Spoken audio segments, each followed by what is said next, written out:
Hello everybody and welcome to another Top 5 board gaming video. Today is all about the Traitor mechanic, but before I get started, if you haven't done so already, please take a look at all my various social media pages as well as my Patreon page. On all of those you'll be able to interact with myself as well as my channel in all sorts of really cool ways.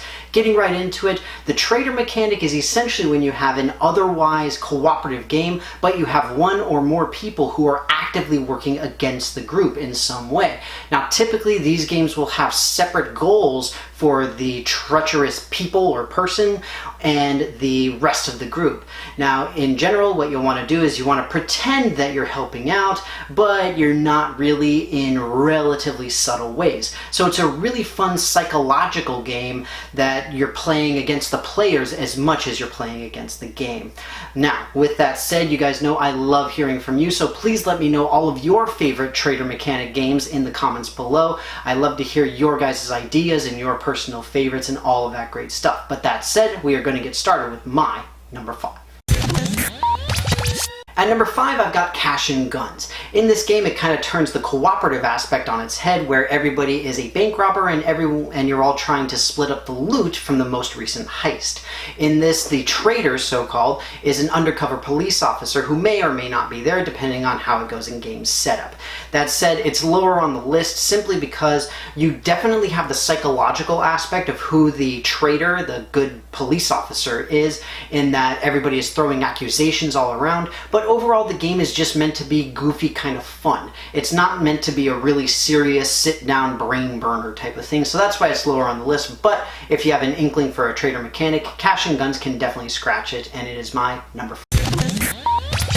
At number 4, I've got Deception, Murder in Hong Kong. In this game, everybody is playing as a police investigator who is trying to figure out who did a murder and what weapons they use in order to commit it. Now this one is kind of unique because you have one person who actually knows exactly who the murderer is and what they did. They are the forensic scientist who is trying to give clues to everybody else in the group. So it's very much a social game more than anything else, and that's why it's a little bit lower on the list, because we all know that there is definitely a murderer, and one person knows for certain who it is aside from the murderer themselves. That said, it puts a really cool twist on it in that you can have the accomplice who is working to help the murderer and all sorts of other different things. It's again a lot of the great psychological aspect, and you have a lot of interpretation with regard to what clues are coming out, when and how, and all of that kind of thing. It's really fun. It's a great little game, super easy to learn and very fast to play. Deception, Murder in Hong Kong, my number 4. At number 3, I've got Shadows over Camelot. Now thematically, the Traitor is wonderfully done here, because the idea is that you are working with King Arthur and the Knights of the Round Table, and everybody's trying to go out on the quests to achieve greatness for the Kingdom of England.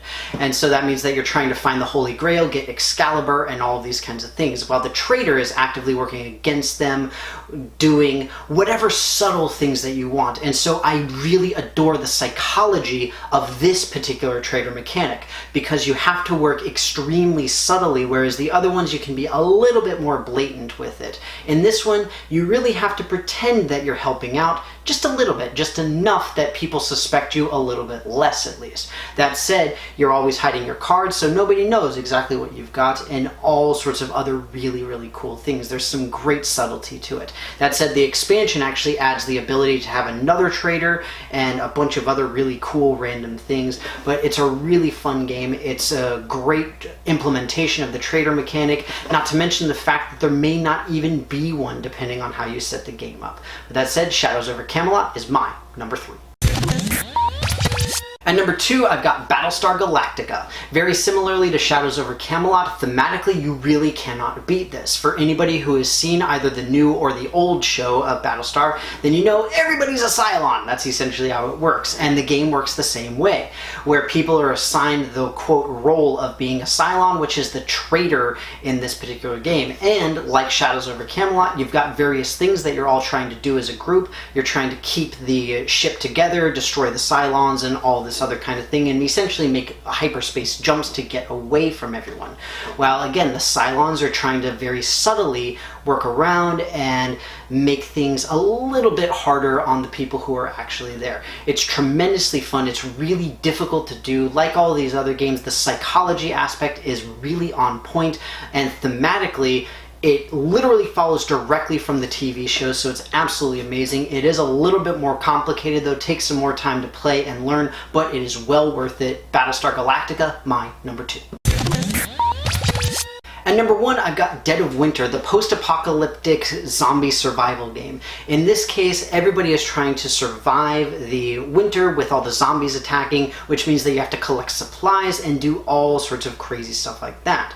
But depending on how you play, you may have a betrayer amongst you. And again, thematically, just like with Battlestar and Shadows over Camelot, it fits so perfectly. Every single TV show and movie and book about post-apocalyptia shows that there is going to be somebody who is just out for themselves and wants to see the rest of the group burn to the ground. So in this particular case, it's also very unique just in the sense that this is the crossroads game, or the game mechanic, where what'll happen is somebody next to you will be looking at a card, and if you fulfill certain requirements, the card will activate and you have to make a particular choice. That is never a good thing. It's never a really good choice. So the nice thing about this particular game is the game is actively working against you. Now that happens in pretty much every game that's on this list, but in this case the game is really, really against you. Everything is terrible, everything is horrible, and the really cool thing that I love about this is that the individual betrayal cards have very distinct goals for them in order to allow the betrayer to win. So it's really cool in that sense, whereas in the others, it's always a set goal for the particular traitor role. But that said, Dead of Winter is my number 1. Well folks, that's it for me. I hope you enjoyed this video on my top 5 favorite games with traitor mechanics. By far, this is one of my favorite things to see just in the context of the psychological aspect and the idea of playing the player in addition to playing the games. But that said, you guys know I love hearing from you. What are your favorite board games that have some kind of a traitor mechanic, and why do you like them so much? Please let me know any and all thoughts in the comments below. But with that, thank you very much for watching this. I hope you enjoyed it, and I will see you next time.